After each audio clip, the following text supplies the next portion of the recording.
একদম র গ্রামের রাস্তা দিয়ে হাঁটছি।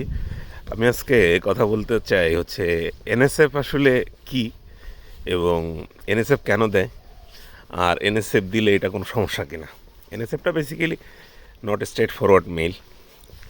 তো এইটা একটা সময় বিশেষ কারণে দিত কিনা জানা নাই, কিন্তু এখন যেটা দেয় গণহারে।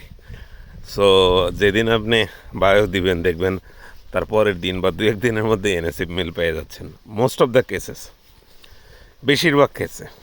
তো এটা দিলে বিন্দু পরিমাণ ওরিড হওয়ার কিছু নাই।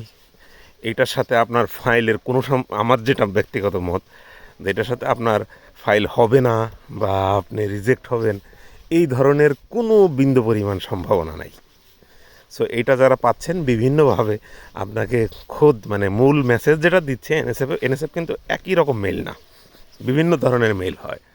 যেমন ধরেন ওখানে হয়তো বলতে পারে যে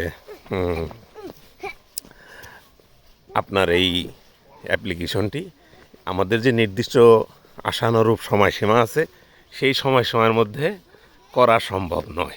এটা হচ্ছে মূল মেসেজ।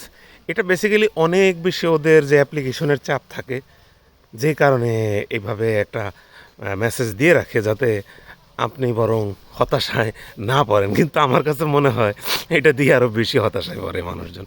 যাই হোক, আমি তো হয়তো ওনাদের ওই কৌশল বা প্রয়োজনীয়তাটা কম বুঝি, যে কারণে হোক ওনারা দেয়, কিন্তু মূল উদ্দেশ্য এটাই আসলে হয়তো অ্যাপ্লিকেশনের চাপ থাকার কারণে। তো যারা এটা পাবেন এটা নিয়ে মোটেই ঘাবড়াবেন না। আবার এনএসএফ মেল পাইলেই তার ইন্টারভিউ হবে এই কথাও সঠিক না। অসংখ্য কেস আমি জানি যাদের এনএসএফ মেল আসছে, কোনো ইন্টারভিউ হয় নাই, ডিরেক্ট ভিসা হয়ে গেছে, ইভেন কোনো ডকুমেন্টসও চায় নাই। কাজেই এনএসএফ পাইলে আপনি হবেন না, পরবর্তী ওরা কি বলে এটার জন্য অপেক্ষা করেন। আশা করি বুঝতে পারছেন। কারো যদি স্পেসিফিক কোনো কিছু জানার থাকে আমাকে কোশ্চেন করতে পারেন, আমি যদি জানি অবশ্যই জানাবো। ভালো থাকবেন। আসসালামু আলাইকুম।